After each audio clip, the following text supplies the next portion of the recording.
अध्याय 1 देख रहे हैं, फ्रांसीसी क्रांति।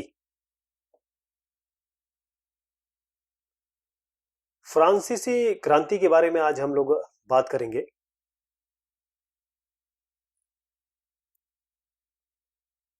फ्रांसीसी क्रांति यानी फ्रांस एक देश है और क्रांति मतलब होता है रिवोल्ट या रेवोल्यूशन।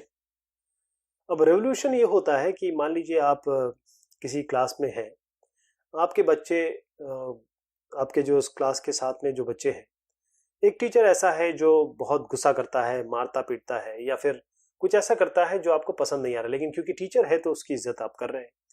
लेकिन एक समय ऐसा आ जाता है जब आप उसकी जो प्रताड़ना है उसे नहीं सह पा रहे हैं, वो जो भी कर रहा है या कर रही है। तो अल्टीमेटली क्या होता है कि सारे के सारे जो बच्चे हैं वो मिलके या तो प्रिंसिपल के पास जाते हैं या माँ बाप से शिकायत करते हैं। तो वो एक रिवोल्ट हुआ। यानी कि जब फ्रांसीसी क्रांति हुई तो ये जो क्रांति हुई उसने इतने सारी जगह, इतने सारे लोगों को इफेक्ट किया कि इस क्रांति को जानना बहुत जरूरी बन जाता है। इस क्रांति में लोगों ने क्या क्या किया, कौन कौन से लोग आए, इसमें दार्शनिक आए, कई आप कहें नेतागण आए, और किस तरीके से एक राजा या राजतंत्र का खात्मा हुआ और गणतंत्र यानी रिपब्लिक का एक तरीके से उदय हुआ, इसको हम जानेंगे। तो शुरुआत में बात करने से पहले हुआ यह था कि 14 जुलाई 1779 यानी कि 1789 की सुबह पेरिस में एक आतंक का माहौल था। सम्राट जो थे वहां के, उन्होंने सेना को शहर में घुसने का आदेश दे दिया। अब ये क्यों हुआ, ये हम देख रहे हैं कि हुआ क्या, इसके बाद हम जानेंगे कि ये इसके कारण क्या थे। ये अफवाह हो गई थी कि गोलियां चल सकती है सब पे। 7,000 मर्द और औरतें टाउन हॉल के सामने आ गए और उन्होंने एक जन सेना यानी कि लोगों की सेना बना ली। अब हथियार की खोज करना चाह रहे थे वो, तो बहुत सारे सरकारी भवन थे, वहां पर उन्होंने जबरन प्रवेश किया। अब बात आई कि बैस्टिल यानी कि एक जेल थी और लोग इसे ज्यादा पसंद नहीं करते थे, घृणा का केंद्र था, क्योंकि सम्राट की जो भी निरंकुश शक्तियां थी। अब निरंकुश मतलब होता है जिसमें कोई अंकुश नहीं लगा सकता, यानी कि सम्राट जो भी कहेगा, जो भी बोलेगा वैसा होगा। तो लोगों को इस जगह से बड़ी हेट्रेड थी, घृणा थी, तो वो वहां गए, जेल वेल तोड़ा उन्होंने, और क्योंकि वो हथियार या गोला बारूद पाना चाहते थे तो वहां गए वो। उसके बाद ये एक घटना थी जो आपको इसलिए बताई गई कि ये रिवोल्ट हो रहा है, ये क्रांति हो रही है। लेकिन ये बहुत दिनों तक जारी रहा। पेरिस और उसके आसपास के देहाती क्षेत्र, पेरिस फ्रांस में ही है और आज राजधानी है फ्रांस की। अब हो क्या रहा था कि जो पाव रोटी है, जो आप आज रोटी है या पाव खाते हैं, ब्रेड खाते हैं, उसकी कीमतें बढ़ गई थी, उसका विरोध हो रहा था। आप देखिए उस समय एक पाव का या रोटी का की महंगाई ने क्या किया, क्योंकि उस समय खाने की बड़ी दिक्कत थी और जो आज हमारा लेवल है उसी तरीके का वहां लेवल नहीं था। अब इसको इतिहासकारों ने, जो हिस्टोरियंस हैं, उन्होंने ये नहीं देखा कि ये अभी हुआ है, पाव रोटी के कारण हुआ है। इसके पहले बहुत सारी ऐसी कड़ियां जुड़ी जिसके कारण ये काम हुआ, जिसके कारण ये हुआ, और ये अंततः कहां तक गया, जहां तक हमने ये देखा कि यहाँ पर कमांडर मारा गया, कैदियों को छुड़ा लिया गया, जो कि केवल 7 ही थे, लेकिन 7 मतलब 7 थे, लेकिन फिर भी ये कड़ियां थी। ये केवल एक दिन नहीं हो गया, बहुत सारी चीज हुई जिससे अंततः सम्राट, जो निरंकुश हम बता रहे हैं, उसको फांसी दी गई। कई लोगों को ऐसी उम्मीद नहीं थी कि ऐसा होगा। अब ये एक चित्र है, ये चित्र बताता है कि जो बैस्टिल है उसको किस तरीके से ध्वस्त किया गया। ये ध्वंस का एक चित्र है और यादगार चित्र है ये।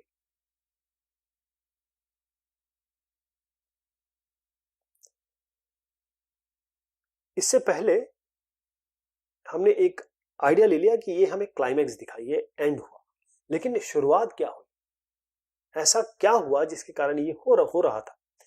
हमको इसके लिए जो फ्रांसीसी समाज है 18वीं सदी के उत्तरार्ध, यानी कि जो पहला एक सदी जो होती है, 100 साल अगर आप समझे या 10 साल समझे, एक शताब्दी होती है, एक सदी होती है। तो सदी मतलब होता है 10 साल, शताब्दी मतलब होता है 100 साल।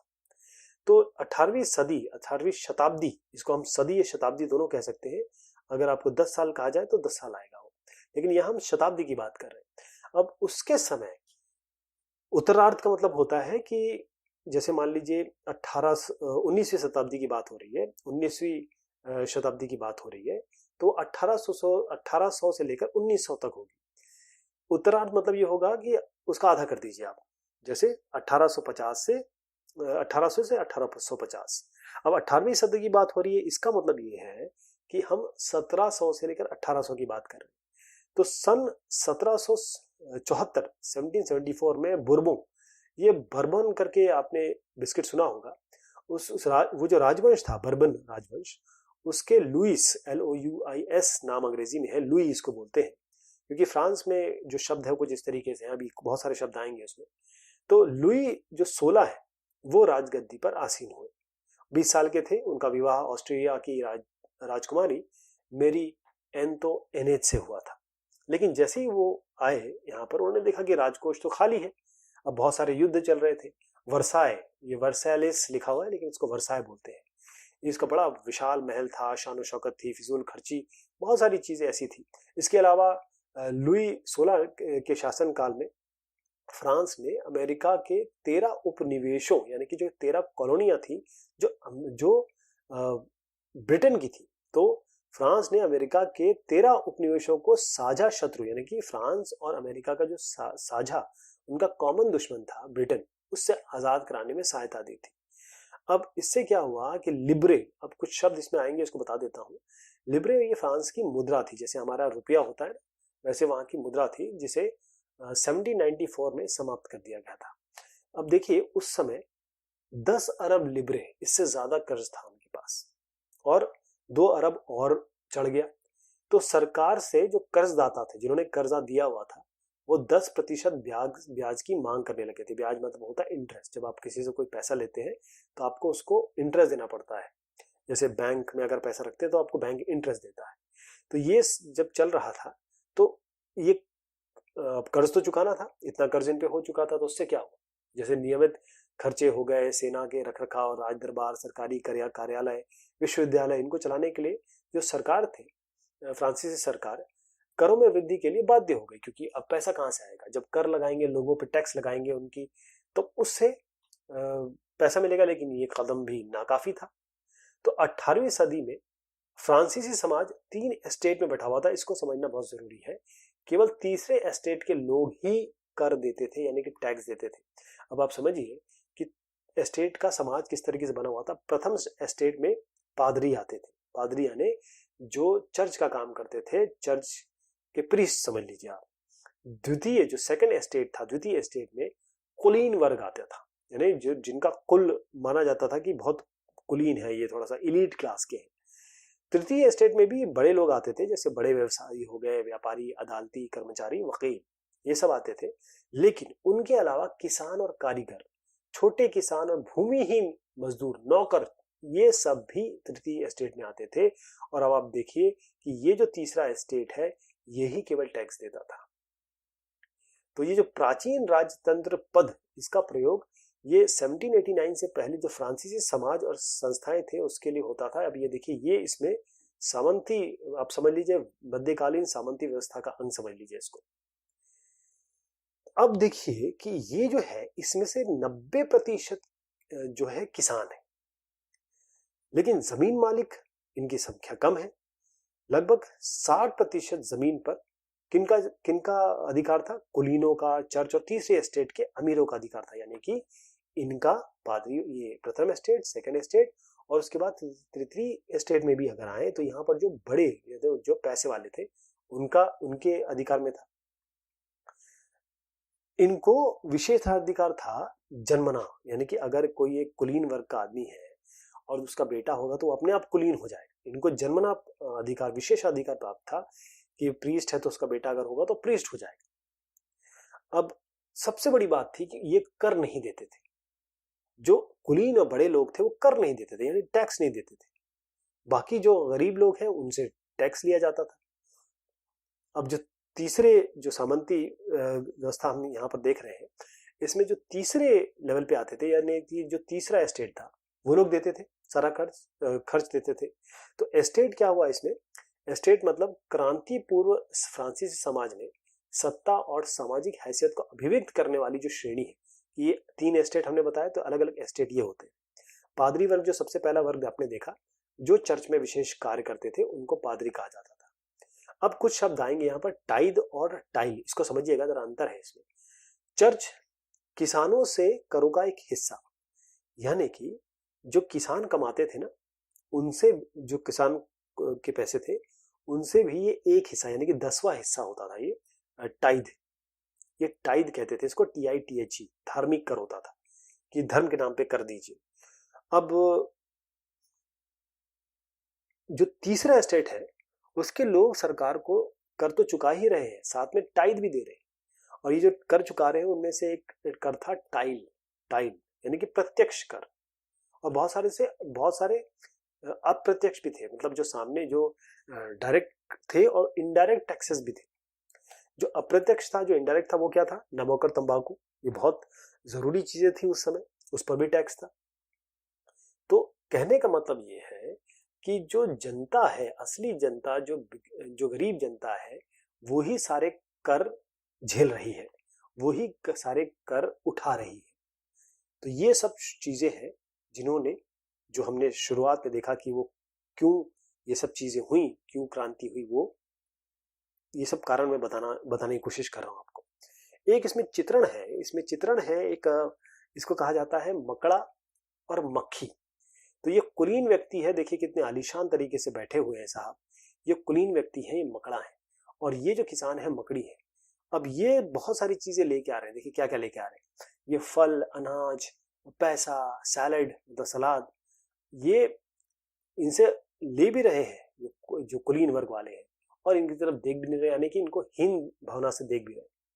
इसको कहा जाता है मकड़ा और मक्खी। ये एक चित्रण किया गया है। जीविका संकट एक शब्द आएगा, ऐसी वो स्थिति जहां पर खाने के भी लाले पड़ जाए। अनाम का मतलब होता है जिसका नाम नहीं पता। तो अब ऐसी समस्या आ गई, इस समय लोगों की ऐसी समस्या आ गई कि खाने की दिक्कत हो गई। फ्रांस की जनसंख्या 1715 में 2.3 करोड़ थी, और ये जाते जाते मतलब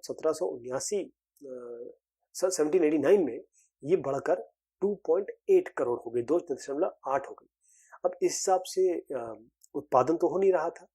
तो पाव रोटी, जो मेन पाव रोटी था, यानी कि जैसे हम रोटी और पाव कहते हैं, वो उसके दाम बढ़ गए।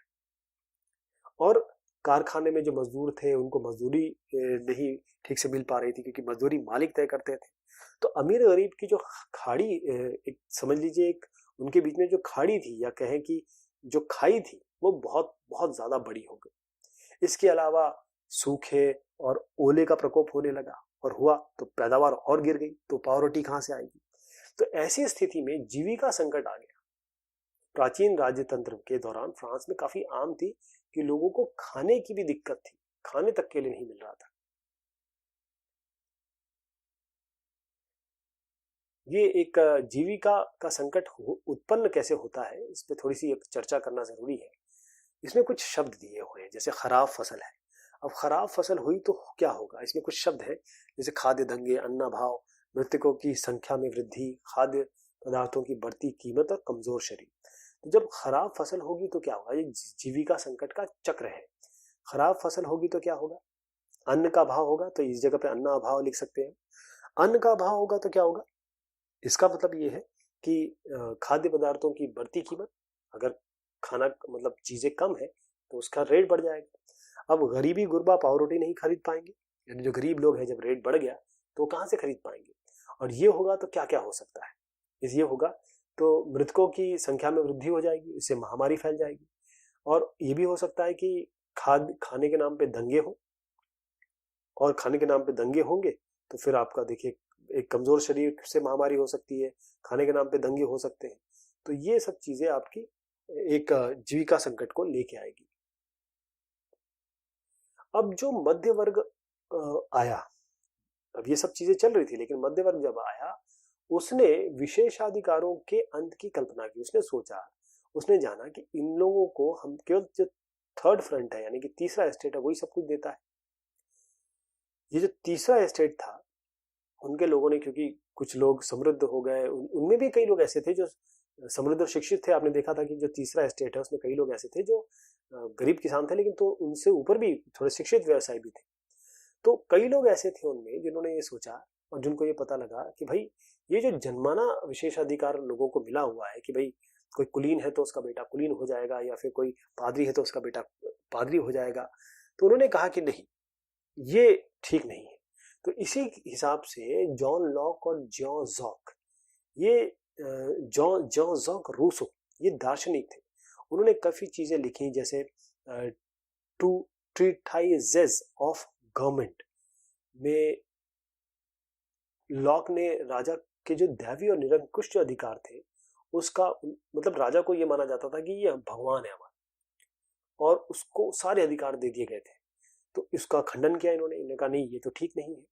उन्होंने फिर ये मॉन्टेस्क्यू, इन्होंने the spirit of the laws, इस रचना में सरकार के अंदर 3 अलग अलग सत्ता विभाजन की बात की, विधायिका, कार्यपालिका और न्यायपालिका। जब यूएसए यानी कि संयुक्त राज्य अमेरिका में 13 उपनिवेशों ने ब्रिटेन को खुद को जब आजाद यानी कि जो इंडिपेंडेंट घोषित कर दिया, तो वहां इसी मॉडल की सरकार बनी यानी कि विधायिका, कार्यपालिका और न्यायपालिका। अब ये जो दार्शनिक थे इन्होंने कई जगह पे काफी कॉफी हाउस हो गए, जो सैलून हो गए, इसमें कहीं गोष्ठियां हुई और बहस हुई और इन सबसे बात ये हुई कि लोगों को ये समझ में आया कि दार्शनिक यानी कि जो समझदार लोग हैं, जिनकी सोच मतलब जो सोचते हैं, बहुत गहराई से सोचते हैं, चिंतक कह सकते हैं, उन्होंने जब लोगों को बताया फिर लोगों ने जाना कि वाकई में ये जो बात कह रहे हैं तो सही है, तो लोगों को का गुस्सा और भड़क गया।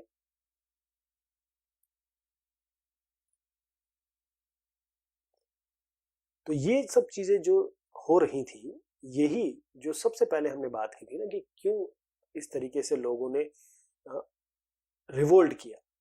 तो लुई जो 16 थे उन्होंने कर बढ़ाना था, एक तो कर बढ़ाना था, लेकिन जो प्राचीन राजतंत्र है उसके तहत जो फ्रांसीसी सम्राट है वो अपनी मर्जी से कर नहीं लगा सकता। वो करता क्या था, उसे स्टेट्स जनरल यानी कि प्रतिनिधि सभा है, इसकी बैठक बुलानी पड़ती थी और वहां से उसको अगर ये प्रस्ताव है कर्ज का या ये कहें कि कर का, उसकी मंजूरी, किसी भी चीज की मंजूरी लेनी पड़ती थी।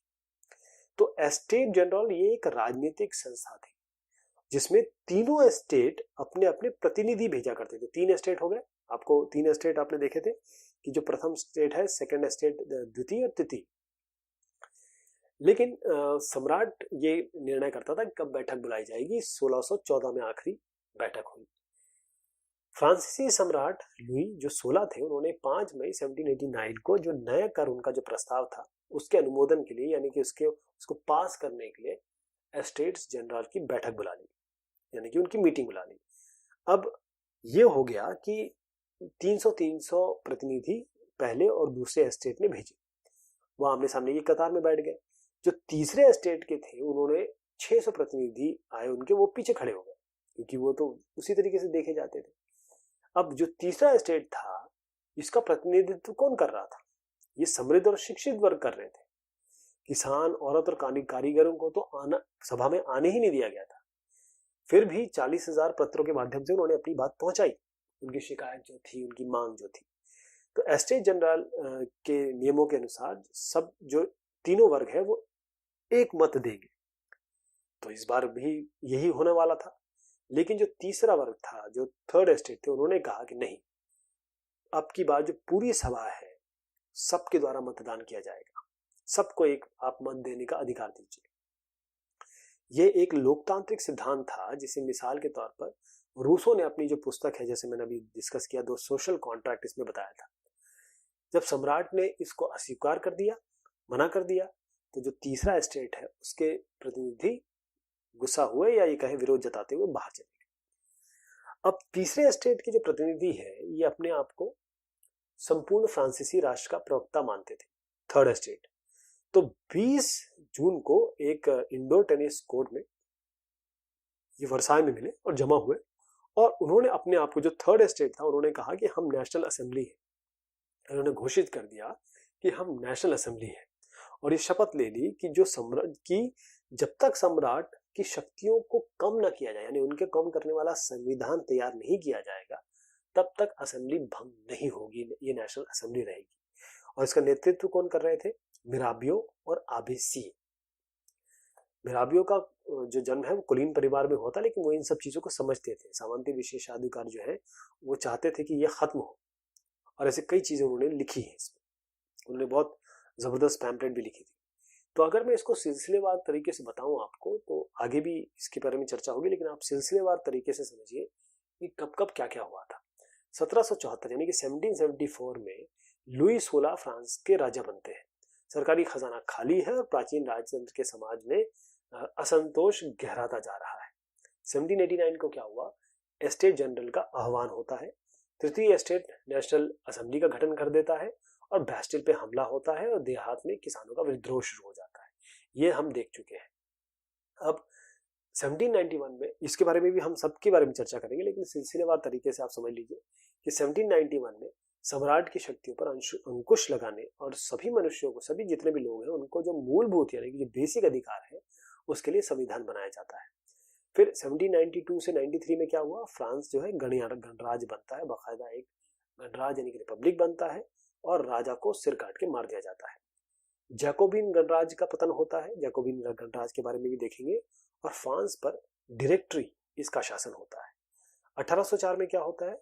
नेपोलियन फ्रांस का सम्राट बनता है, और यूरोप के विशाल बहुत बड़े भाग पर वो कब्जा कर लेता है, और 1815 में वाटरलू में नेपोलियन की हार हो जाती है।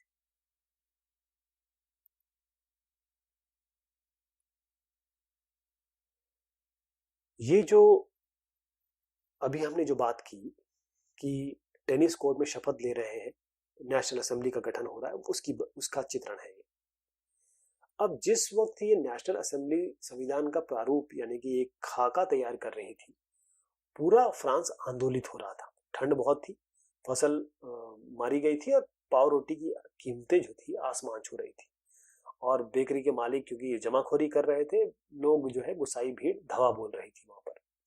और दूसरी तरफ सम्राट ने क्या किया? उसने सेना को पेरिस में प्रवेश करने का आदेश दे दिया, और उसके बाद जो भीड़ थी गुस्सा हो गई, और 14 जुलाई को बैस्टिल पर धावा बोलकर उसे नेस्तनाबूद कर दिया। क्रुद्ध भीड़ ने 14 जुलाई में ये काम किया। अब ये भी अफवाह वगैरह भी हो गई कि भाई ये होने वाला है, तो कई चीजें ऐसे हुई, लोगों ने भंडार लूट लिए, दस्तावेज जला दिए, ये सब अफवाह के कारण हुआ, और ये सब चीजें बैकग्राउंड बनी कि क्रांति हो, और क्रांति हुई। अब जो अपनी विद्रोही प्रजा थी, उसका अनुमान लुई साहब, जो लुई 16 थे, उन्होंने लगा लिया। उन्होंने जो नेशनल असेंबली तीसरे एस्टेट ने बनाई थी, उसको मान्यता दे दी, और ये मान लिया कि जो उसकी सत्ता है उस पर संविधान का अंकुश रहेगा। तो 4 अगस्त 1789 तो रात को असेंबली ने क्या किया? जो कर है, कर्तव्य है और बंधन है, उस वाली जो सामंती व्यवस्था है, उसको खत्म करने का आदेश पारित कर दिया। पादी वर्ग के जो लोग हैं, उनको भी अपने विशेषाधिकारों को छोड़ने के लिए विवेश कर दिया गया। धार्मिक कर को समाप्त कर दिया गया। चर्च के स्वामित्व में या चर्च के अंडर में जो भूमि थी उसको भी ले लिया गया। तो इससे 20 अरब लिब्रे, इसकी संपत्ति सरकार के हाथ में आ गई। ये एक चित्र दिखाता है कि किस तरह किसानों के जत्थे, ये एरो दिखा रहे हैं, ये जो मार्गदर्शन है ये बता रहा है किस तरीके से ये जत्थे एक जगह से दूसरी जगह फैलते जा रहे थे, यानी क्रांति धीरे धीरे धीरे बढ़ रही थी।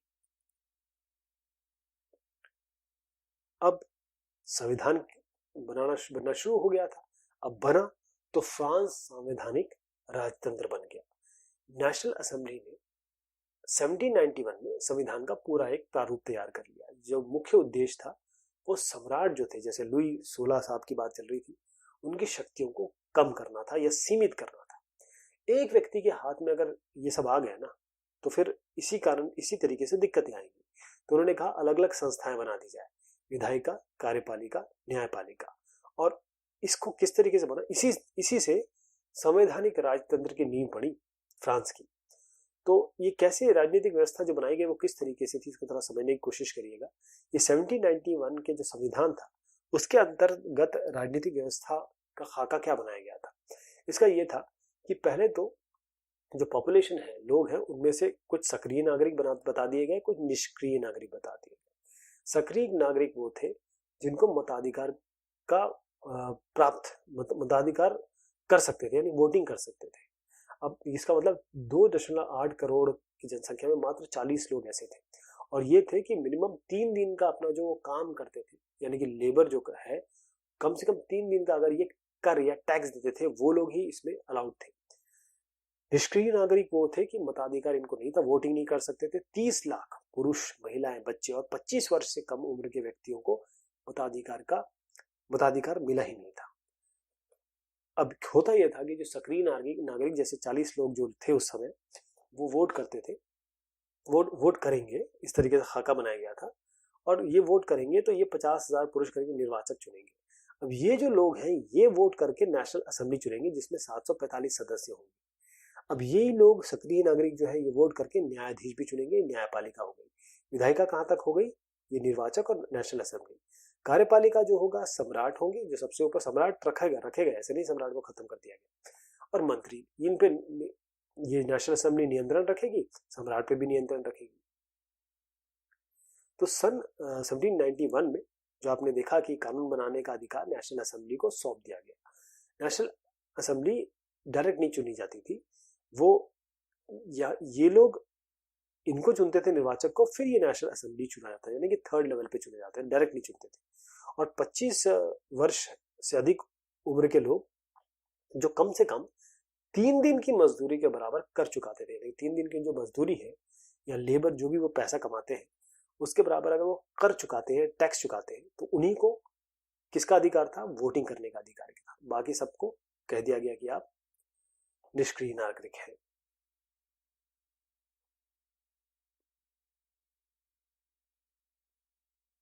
ये एक चित्र है पुरुष एवं नागरिक अधिकार घोषणा पत्र।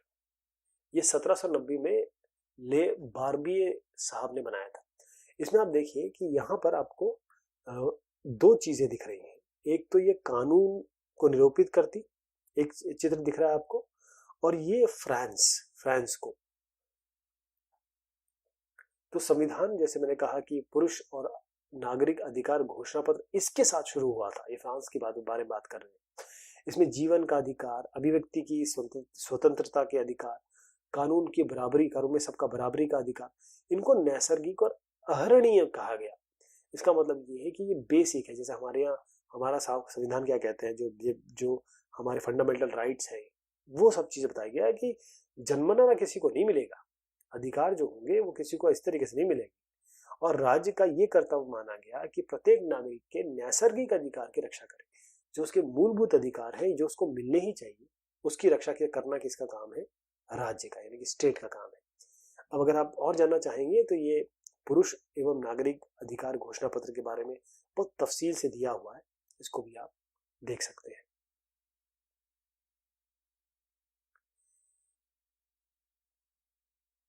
उस समय बहुत सारे लोग ज्यादा पढ़े लिखे तो थे नहीं, तो अगर जो विचार है उनका या कोई भी चीज को बताना होता था तो उसके लिए सिंबल या पिक्चर यूज किए जाते थे।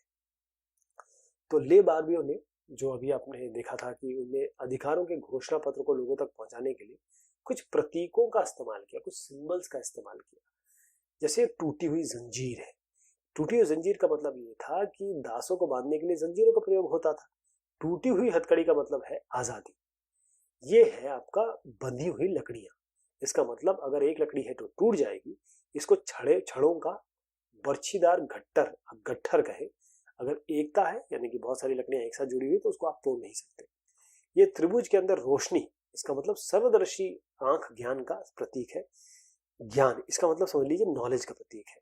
सूर्य की किरणें अज्ञान रूपी अंधेरे को मिटा देंगी। राजदंड, ये शाही सत्ता का प्रतीक था, सिंबल था। और यहाँ पर ये सनातनता का प्रतीक था कि कोई भी चीज जो है, सब चीजें इस तरीके से जाएंगी और वहां यहाँ खत्म हो जाएंगी, या फिर ये कहें कि सब चीजें अंगूठी की तरह, किसी भी चीज का कोई और छोट नहीं होता। अपनी मुंह पूंछ मुंह में लिए सांप है, सनातनता का प्रतीक है।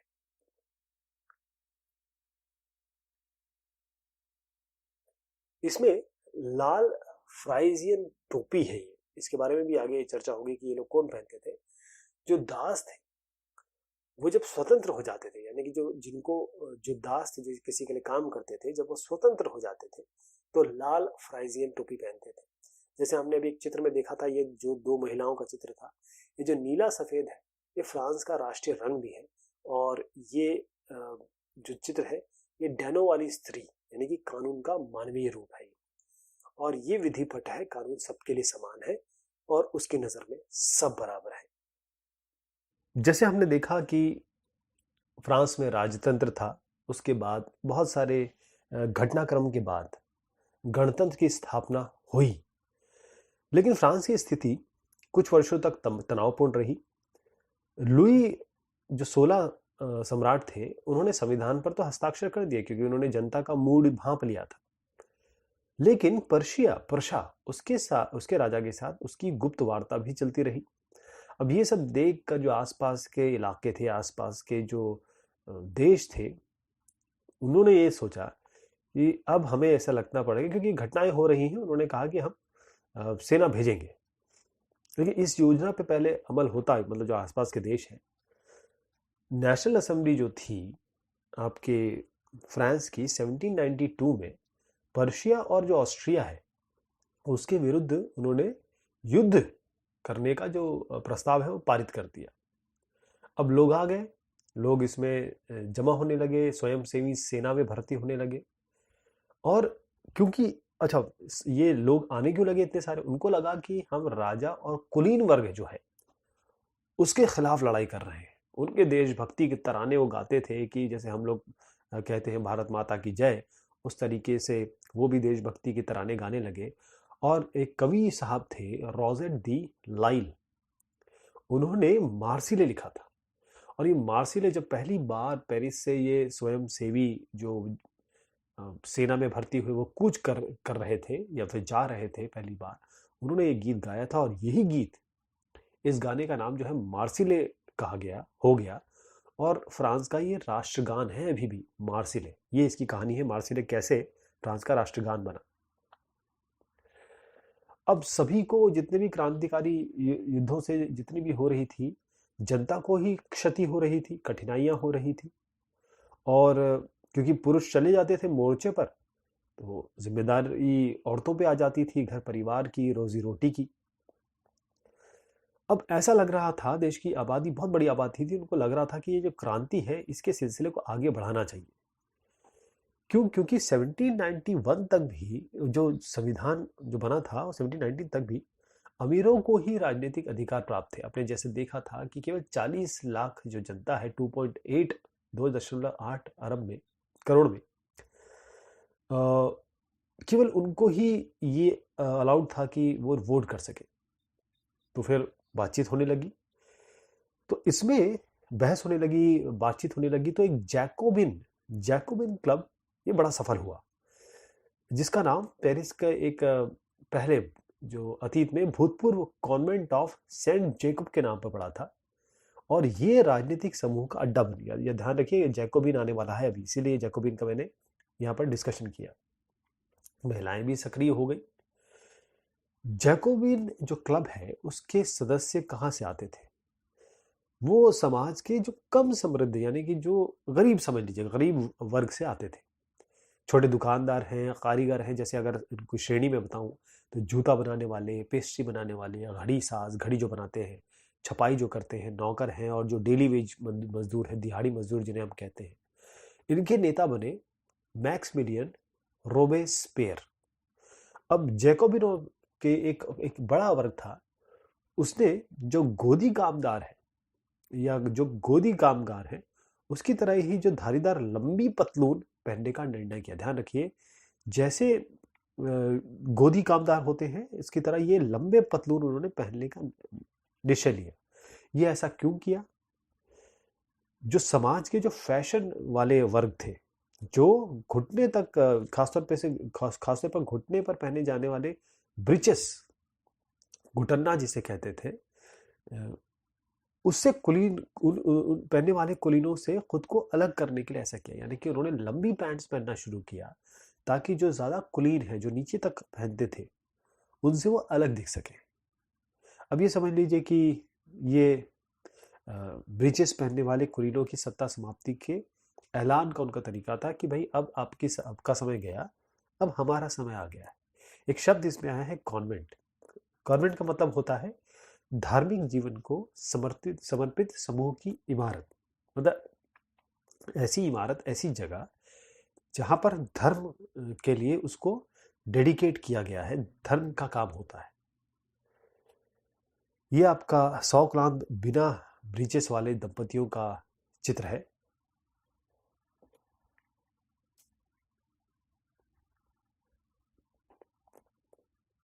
कई सारे चित्र बने जो आज भी बहुत मशहूर है। ये नानिन वाले लिबर्टी, इसमें ये दर्शाने की कोशिश की गई है कि ये स्वतंत्रता, ये तस्वीर स्वतंत्रता का नारी रूपक है, यानी नारी आकृति स्वतंत्रता का प्रतीक है।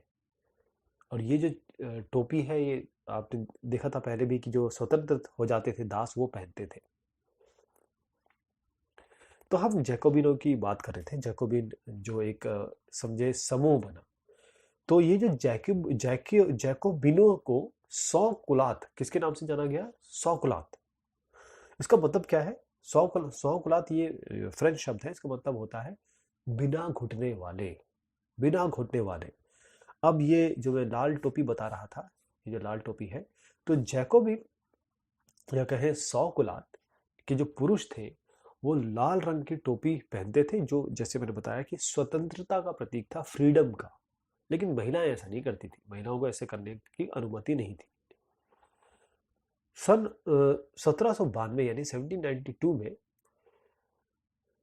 क्योंकि गर्मी थी वहां पर, खाद्य पदार्थों की महंगाई हो गई थी, इससे नाराज होकर उन्होंने एक विशाल, बहुत बड़ा हिंसक विद्रोह यानी रिवोल्ट करने की योजना बनाई। 10 अगस्त की सुबह उन्होंने जो ट्यूलेरिये, इसके महल पर धावा बोल दिया, राजा के रक्षकों को मार डाला और राजा को कई समय तक बंधक बना के रखा। बाद में असेंबली ने जो शाही परिवार है उसको जेल में डालने का प्रस्ताव पारित कर दिया, नए चुनाव कराए गए और अब 21 वर्ष से अधिक जितने भी पुरुष हों, चाहे उनके पास संपत्ति हो या नहीं हो, चाहे वो कर देते हो चाहे नहीं देते हो, टैक्स देते हो नहीं देते हो, सबको मतदान का अधिकार दिया गया। ध्यान रखिए 1947 में जब हम आज़ाद हुए तो जो संविधान में सबसे पहली चीज़ कही गई थी वो ये थी कि 18 साल से ऊपर सब जो सिटीजन हैं भारत के, वो दे सकेंगे क्या? आपके मतदान। इसी तरीके से यहाँ पर ये बात हुई 21 वर्ष की। नवनिर्वाचित जो नई असेंबली बनी उसको कन्वेंशन का नाम दिया गया, वो उसको कन्वेंशन कहा गया। 21 दिसंबर 1792 में इन्होंने राजतंत्र, यानी कि राजा का जो तंत्र होता है, राजा का जो मतलब राजा भी, क्योंकि संविधान में राजा को भी एक हक मिला था, उसको अंत कर दिया उसका, और फ्रांस को बना दिया गणतंत्र। गणतंत्र क्या होता है? गणतंत्र का मतलब होता है जनता के लिए, जनता द्वारा और जनता से, यानी कि जो जनता है वो सब कुछ करेगी, जनता चुनाव बनाएगी। यानी कि ये वंशानुगत नहीं होता कि राजा का बेटा राजा होगा और किसी और मतलब कुलीन वर्ग का बेटा कुलीन वर्ग होगा। तो लुई, अब इसमें एक बड़ी ऐसी चीज हुई जिसने सब कुछ बदल दिया कि लुई 16 को न्यायालय द्वारा जो देशद्रोह है, देशद्रोह का मतलब होता है अपने देश या सरकार से विश्वासघात करना, तो देशद्रोह के आरोप में इनको मौत की सजा दी गई, मतलब फांसी दे दी गई। 21 जनवरी 1793 को प्लेस डी लॉ कॉनकोर्ड में इनको फांसी दे दी गई। उसके बाद उनकी पत्नी भी मेरी एंतोइनेट, उसको भी फांसी दे दी गई। लेकिन इसके बाद आया आतंक राज। आतंक राज में क्या कहा? देखिए 1793 से 1794 यानी कि जो एक ये साल आता है इसको आतंक का युग कहा गया। अब रोबेस्पियर के बारे में हमने देखा, ये जैकोबिनो के नेता थे। उन्होंने नियंत्रण और दंड की बड़ी सख्त, बहुत ही हार्श नीति अपनाई। उन्होंने कहा कि गणतंत्र के जितने भी लोग शत्रु हैं या गणतंत्र के बारे में जो भी नहीं सोचता है, कुलीन हो, पादरी हो या कोई भी हो, उन सभी को जेल में डाल दो और एक क्रांतिकारी न्यायालय द्वारा इन पर मुकदमा चलाया जाए, और यदि न्यायालय उन्हें दोषी पाता है तो उनको गिलोटीन पे चढ़ाकर उनका सिर कलम कर दिया जाए। तो ये आविष्कारक थे इसके, डॉक्टर गिलोटीन उनके नाम पे बनाया गया था। मैं इसको बताता हूँ। यह ऐसा होता था कि यहाँ पर सर रखने की जगह होती थी और यहाँ होता था ये ब्लेड, और इसके बाद यहाँ सर रखा जाता था, ब्लेड को छोड़ दिया जाता था और यहाँ से सर धड़ से, सर धड़ से अलग, सर यहाँ धड़ यहाँ, इसको गिलोटीन कहा जाता है। और ये आविष्कारक थे, उनके नाम पे इसका नाम रखा गया। तो रोबेस्पियर सरकार जो बनी, उसने कानून बनाया कि मजदूरी क्या होगी, कीमतों की अधिकतम सीमा, जितनी भी मैक्सिमम लिमिट है वो तय कर दी गई। गोश्त और पावरोटी जो कि सबसे ज़्यादा इस्तेमाल होने वाली चीज़ थी, मतलब डेली यूज़ की चीज़ थी, उस पर रैशनिंग कर दी गई, यानी कि ये कितना दिया जाएगा, कितना नहीं दिया जाएगा। अब किसानों को जो अपना अनाज है शहरों में ले जाकर सरकार द्वारा जो कीमत तय की गई है उसी पर बेचना होगा। जो महंगे सफ़ेद आटे हैं उसके इस्तेमाल पर रोक लगा दी गई कि ये महंगा सफ़ेद आटा नहीं बिकेगा। सभी नागरिकों के लिए साबुत गेहूं से बनी और बराबरी का प्रतीक माने जाने वाली जो समता रोटी है, यानी एक ब्रेड होती थी, वो खाना बिल्कुल अनिवार्य कर दिया गया। और बोलचाल में भी चेंज किया गया, जैसे परंपरागत तरीके से महाशय और महोदया, ये फ्रांस में बोला जाता है मॉन्सियूर यानी महाशय, मदाम, हाउ, हेलो मदाम, महोदय के लिए यूज किया जाता था। लेकिन ये जो सरकार थी आपकी रोबेस्पियर, उसने कहा कि अब कहा जाएगा सीतोयेन नागरिक और सीतोयेन सिटीजन कहा जाएगा। ये मतलब उतनी इज्जत देने की आवश्यकता नहीं। चर्चों को बंद कर दिया गया या तो उन्हें बैरक या दफ्तर बना दिया गया। लेकिन रोबेस्पियर ने अपनी नीति को इतनी सख्ती से, इतनी हार्श तरीके से लागू किया कि उसके समर्थक भी मतलब त्राही त्राही करने लगे कि अरे ये क्या हो गया। जो उसका समर्थन कर रहे थे उन्होंने भी कहा ये कैसे हो गया। अब इतना हार्श उसने डिसीजन लिए कि 1794 में न्यायालय ने उसे दोषी ठहराया और ये जो गिलोटिन मैंने आप तक को दिखाया था उसी पर इनको चढ़ा दिया गया और सर धड़ से अलग कर दिया गया। तो इसे हम कहते हैं आतंक राज। ये एक ही साल चला लेकिन ये आतंक राज था।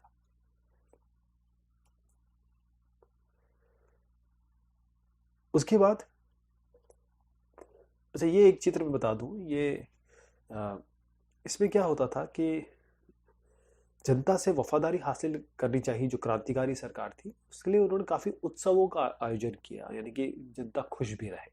तो ये उसका एक चित्रण है। डायरेक्टरी शासित फ्रांस।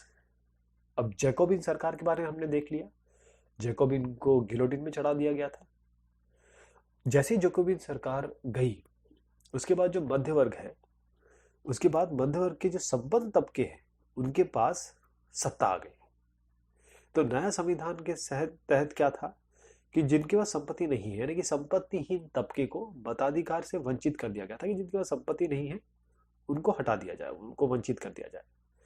इस संविधान में 2 चुनी गई विधान परिषदों का प्रावधान था, यानी कि 2 विधान परिषद होंगी और इन परिषदों में 5 सदस्यों वाली एक कार्यपालिका थी जिसे डायरेक्टरी, इसलिए इसको डायरेक्टरी शासित फ्रांस कह रहे हैं हम लोग, डायरेक्टरी। तो ये इन परिषदों ने 5 सदस्यों वाली एक कार्यपालिका यानी कि एग्जीक्यूशनरी डायरेक्टरी को नियुक्त किया। और इस प्रावधान के जरिए जो जैकोबिनों के शासनकाल वाली एक, जिसमें था कि एक व्यक्ति होगा और एक व्यक्ति केंद्रीय जो कार्यपालिका है उससे बचने की कोशिश की गई कि किसी के हाथ में, एक ही आदमी के हाथ में पावर ना आ जाए। लेकिन बहुत इनमें भी आपस में झगड़ा होता था और उन्होंने कोशिश की कि ये परिषद उन्हें किसी को बर्खास्त कर दे।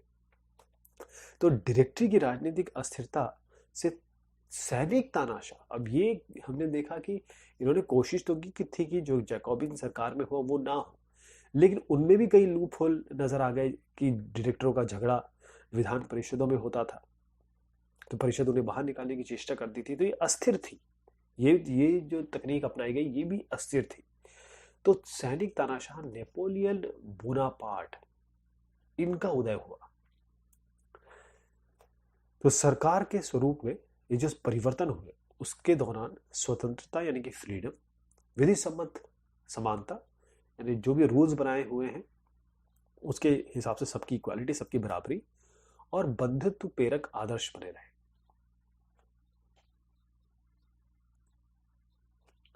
अब बात आती है क्या महिलाओं के लिए भी क्रांति हुई? ये तो हमने बात देखी कि हाँ भाई क्रांति तो हो रही थी और बहुत सारे चेंजेस भी हुए उस समय। क्या महिलाओं के लिए भी क्रांति हो रही थी? यहाँ पर एक चित्रण है कि महिलाएं पेरिस से वर्साइलेस जिसे हम कहते हैं, जाकर राजा को अपने साथ लेकर लौटी थी। ये वर्साई की ओर कूच करती पेरिस की औरतों का चित्रण है। तो महिलाएं पहले से ही, बहुत शुरुआत से ही फ्रांसीसी समाज में इतने अहम परिवर्तन लाने की जो गतिविधियां हो रही थी उसमें शामिल थी। इससे क्या होगा कि उनकी जो हालत है वो भी सुधरेगी, ऐसा उनका मानना था। क्योंकि जो तीसरी स्टेट की बहुत सारी महिलाएं थी वो केवल अपना घर चलाने के लिए, जीविका निर्वाह के लिए काम करती थी, सिलाई बुनाई, कपड़ों की धुलाई करती थी, बाजारों से फल फूल सब्जियां बेचती थी, और संपन्न घर जो थे उनमें काम करती थी, जाके घरेलू काम, मेड का काम करती थी। बहुत सारी वेश्यावृत्ति भी करती थी, यानी कि अपना सेक्स ट्रेड में थी। उनको ये समझिए कि पढ़ाई लिखाई और व्यवसायिक प्रशिक्षण जो था, आगे बढ़ने के मौके थे नहीं। केवल जो कुलीन लड़कियां थी और जो तीसरा एस्टेट था उसके जो धनी परिवार थे वही कॉन्वेंट में पढ़ सकती थी। हमने कॉन्वेंट के बारे में देखा था। उसके बाद भी उनकी शादी कर दी जाती थी। जो कामकाजी महिलाएं थी उनको बहुत सारे काम करने पड़ते थे, खाना बनाना, पानी लाना, लाइन लगाकर पाव रोटी लाना, बच्चों की देखरेख करना। उनकी मजदूरी भी पुरुषों के हिसाब से देखा जाए तो कम थी। तो महिलाओं ने ये सब जब देखी तो उन्होंने क्लब शुरू किए, अखबार निकाले, और लगभग 60 क्लब ऐसे बने। उनमें एक क्लब था the society of revolutionary and Republican women, सबसे मशहूर था। मांग ये थी कि उन्हें पुरुषों के समान सारे अधिकार प्राप्त होने चाहिए। महिलाएं इस बात से बहुत नाखुश थी कि जो 1791 का संविधान बना उसमें जैसे एक सक्रिय ग्रुप था, एक सक्रिय नागरिक और निष्क्रिय नागरिक था, इनको निष्क्रिय नागरिक बना दिया गया। महिलाओं ने जो मताधिकार है, वोट है, असेंबली के लिए चुने जाने और जो राजनीतिक पदों के लिए, उन्होंने कहा कि हमें ये मिलना चाहिए, मांग रखी। तो नई सरकार में उनके हितों का प्रतिनिधित्व होना चाहिए। तो पहले जो प्रारंभिक वर्ष थे उसमें जो क्रांतिकारी सरकार थी उसने उनके जीवन में सुधार लाने के लिए कानून बनाए, ऐसी बात नहीं है। विद्यालयों की स्थापना के साथ ही सभी लड़कियों के लिए जो स्कूली शिक्षा है उसको अनिवार्य कर दिया गया। कोई अब कोई भी उनकी मर्जी के खिलाफ उनकी शादी नहीं कर सकता। और लोगों ने जब शादी की तो एक कानून में उसको पंजीकरण होना था, यानी कि शादी अगर आपने की है तो उसको कानूनी आप पहले जाके रजिस्टर करिए, और तलाक को कानूनी रूप दे दिया गया। अब महिलाएं जो है व्यावसायिक प्रशिक्षण, यानी कि अब ऐसे प्रशिक्षण जैसे हमारे यहाँ जो ITI वगैरह होते हैं उस तरीके से प्रशिक्षण ले सकती हैं, कलाकार भी बन सकती हैं, अपने खुद के व्यवसाय चला सकती हैं। लेकिन फिर भी इनका संघर्ष जारी रहा। उसके बाद क्या हुआ कि जो आतंक राज आया, जैसे हमने जैकोबियन वाला जो आतंक राज देखा, उसमें महिला क्लबों को बंद करना और जो उनकी राजनीतिक गतिविधियां हैं उस पर प्रतिबंध लगाना, उनको रोकना इस चीज से, उसका कानून लागू कर दिया। इसलिए बहुत सारी महिलाओं को गिरफ्तार किया गया, कईयों को फांसी में भी चढ़ा दिया गया। जैसे ये आप देखें कि क्रांतिकारी महिला ओलम दे गूज, इनको भी फांसी पर लटका दिया गया था। ये बहुत दिनों तक चलता रहा मताधिकार के लिए कि हमें भी वोटिंग करने का अधिकार दिया जाए, हमें भी समान वेतन दिया जाए। अब क्रांतिकारी आंदोलन के दौरान जो फ्रांसीसी महिलाएं हैं उनकी राजनीतिक सरगर्मियों की प्रेरक स्मृति के रूप में जिंदा रखा गया, और साथ में ये समझिए कि इतना सब कुछ मेहनत करने के बाद 1946 में फ्रांस को भी ऐसा कानून पारित करना पड़ा, ये कहें कि महिलाओं को भी वोटिंग का अधिकार मिल गया, क्योंकि इसके लिए इतनी जद्दोजहद हुई।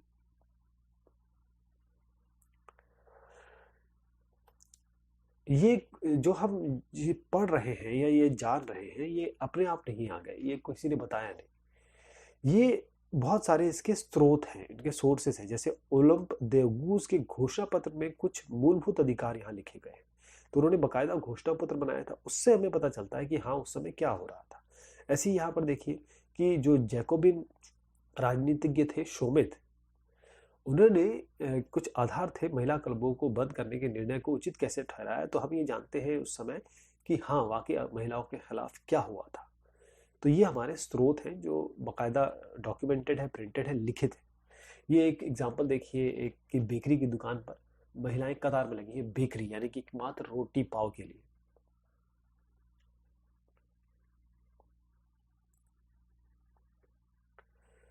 इसमें एक बहुत बड़ी चीज हुई, दास प्रथा का उन्मूलन। दास मतलब ये होता है कि अगर मैं किसी को अपने घर में ले आऊं, किसी आदमी या औरत को, और उसको अपना दास बना लूं, उसको जो काम मैं कहूं वो करे, और उसको मैं जकड़ लूं जंजीरों में, और उसको बहुत ही इनह्यूमन तरीके से, अमानवीय तरीके से रखूं, तो फ्रांसीसी उपनिवेश यानी कि जो फ्रांसीसी कॉलोनी थी, उनमें दास प्रथा का जो उन्मूलन है, जैकोबिन शासन के क्रांतिकारी सामाजिक सुधारों में से एक है।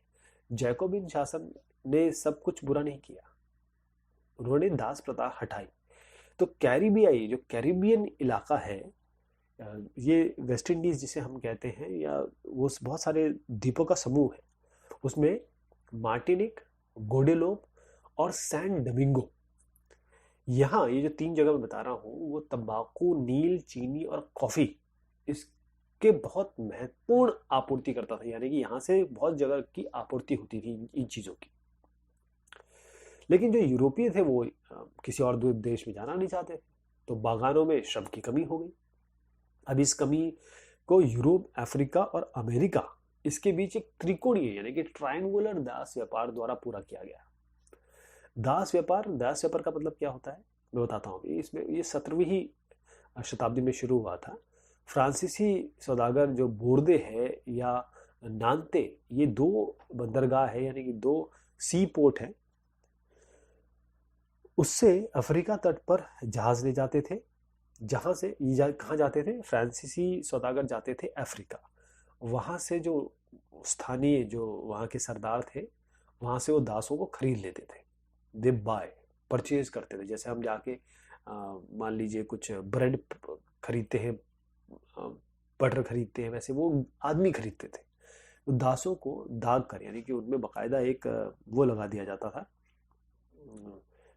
क्या कहें, इंप्रेशन, जैसे हम लोग टैटू कहते हैं ना, वो लगा दिया जाता था, और हथकड़ियों पर डालकर अटलांटिक महासागर के पार कैरिबियाई देशों तक 3 माह की लंबी समुद्री यात्रा के लिए जहाजों में भर दिया जाता था, और वहां फिर उनको बागान मालिकों को भेज दिया जाता था।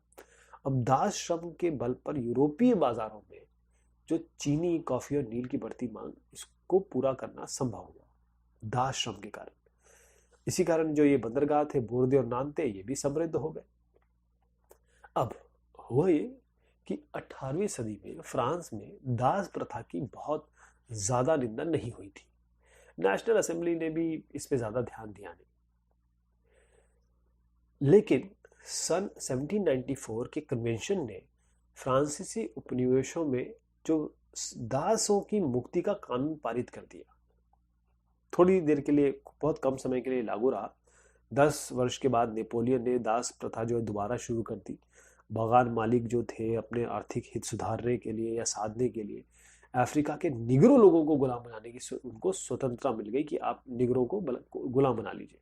तो फ्रांसीसी उपनिवेशों से अंतिम रूप से दास प्रथा का उन्मूलन 1848 में किया गया। कब किया गया? 1848 में दास प्रथा खत्म हुई।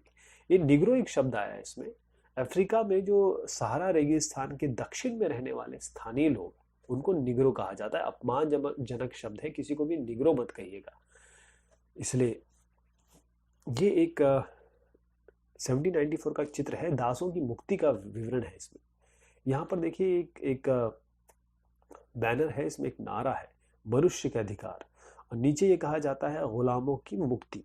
तो एक फ्रांसीसी महिला अफ्रीकी, यहाँ पर जो अफ्रीकी और जो अमेरिकी इंडियन दास, अमेरिकी इंडियन मतलब ये होता है, ये अमेरिकी इंडियन हमारा इंडियन नहीं, मतलब हिंदुस्तान वाला इंडियन नहीं, जो वहाँ के नेटिव्स हैं, उन दासों को यूरोपीय कपड़े देकर उन्हें सभ्य बनाने की चेष्टा कर रही है कि हमारे कपड़े पहनो, पहले सभ्य बन जाओ। ये त्रिकोणीय में जो व्यवस्था है उसके बारे में दोबारा बताता हूं आपको कि इसको ट्रायंगुलर ऐसे कहा गया। कैसे? ये फ्रांस से शुरू हुआ, फ्रांस। अब ये क्या करते थे फ्रांस वाले, जो जैसे हमने कहा कि बोर्दे और नांते बंदरगाह थे, यहां से जाते थे अफ्रीका। कहाँ जाते थे? अफ्रीका। अफ्रीका से ये दास खरीदते थे, लोगों को खरीदते थे, और उसके बाद इनको ठूस के कहाँ भेज दिया जाता था? कैरेबियन में।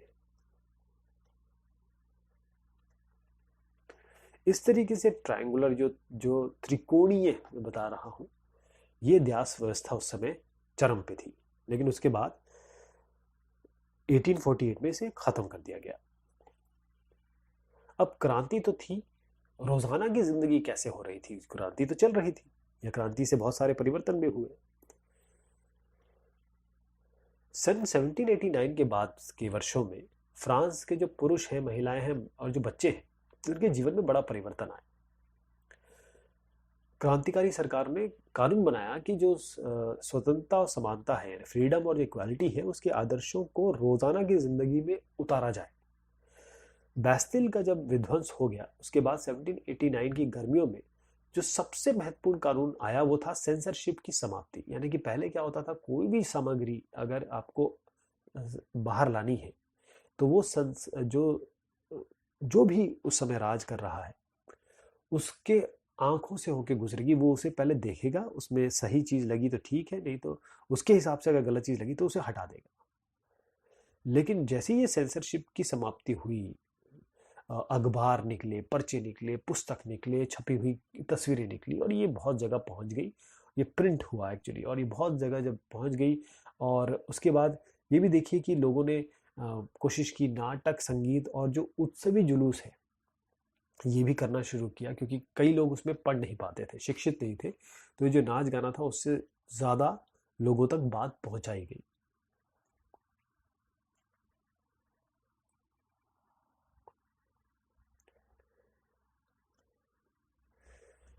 ये मना जनता को संबोधित कर रहे हैं। ये देखिएगा कि जब भी कोई भी बात होती है, कोई भी क्रांति होती है, तो लोग तो जमा होते हैं, लेकिन कोई ना कोई ऐसा होता है जो इनको लीड करता है, उनको आगे बढ़ाता है, और वो ऐसा होना चाहिए जिसपे जनता विश्वास कर सके। नेपोलियन बोनापार्ट की हमने बात की थी। ये आल्स पार करते नेपोलियन बोनापार्टे उनका चित्र है। तो हुआ ये कि 1804 में नेपोलियन बोनापार्ट, इन्होंने खुद को फ्रांस का कहा कि मैं अब सम्राट हूँ, सम्राट घोषित कर दिया गया। उन्होंने किया क्या कि जो पड़ोस के यूरोपीय देश हैं उसमें विजय यात्रा शुरू की, यानी उनको जीतना शुरू किया। जो पुराने राजवंश हैं उनको हटाकर नए साम्राज्य बना दिए, और उनकी बागडोर अपने आप ले ली या फिर अपने खानदान के लोगों के हाथ में दे दी। पहले तो लोगों ने इनको, नेपोलियन को कहा कि ये तो आधुनिकीकरण, यानी कि जो नई चीजें लाने वाले हैं उसका अग्रदूत मान लिया गया कि हाँ ये नई चीजें लाएंगे। उसने निजी संपत्ति की सुरक्षा के लिए कानून बनाया, दशमलव पद्धति शुरुआत की, बहुत सारी ऐसी चीजें इसने शुरुआत की। तो लोगों को लगा कि ये तो मुक्तिदाता है, ये तो हमारे लिए बहुत अच्छा काम करने वाला है, और जनता को स्वतंत्रता दिलाने की उम्मीद इन पे थी। लेकिन उनकी सेनाओं, उन्होंने देखा कि जल्द ही उनकी सेनाओं को लोग हमलावर मांगने लगे, और मतलब लोगों को बाद में पता चला, अरे ये तो ऐसे आदमी निकले जो तो केवल राज करना चाहते हैं, लोगों को मार काट रहे हैं।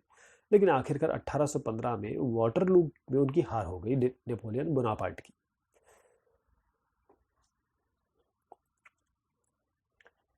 अब ये देखिए कि जो स्वतंत्रता और जनवादी अधिकार, उसके विचार फ्रांसीसी क्रांति की सबसे महत्वपूर्ण विरासत थे। हमने फ्रांसीसी क्रांति क्यों पढ़ी? क्योंकि वहां पर जो रिवोल्ट हुआ वो किस कारण से हुआ? पाव रोटी के लिए हुआ, या लोगों की हालत के कारण हुआ, दास प्रथा के कारण हुआ, महिलाओं की जो समस्या थी उनके कारण हुआ।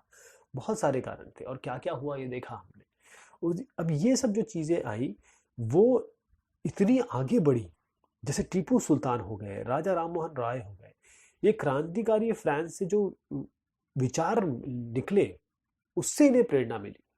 तो इसीलिए फ्रांसीसी क्रांति बहुत ज़रूरी हो जाती है, और बहुत ऐसी चीज़ थी जिसने दुनिया के आप समझिए सोच में परिवर्तन लाया। तो ये बात हुई फ्रांसीसी क्रांति की। बहुत शुक्रिया, बहुत मेहरबानी आप सभी की।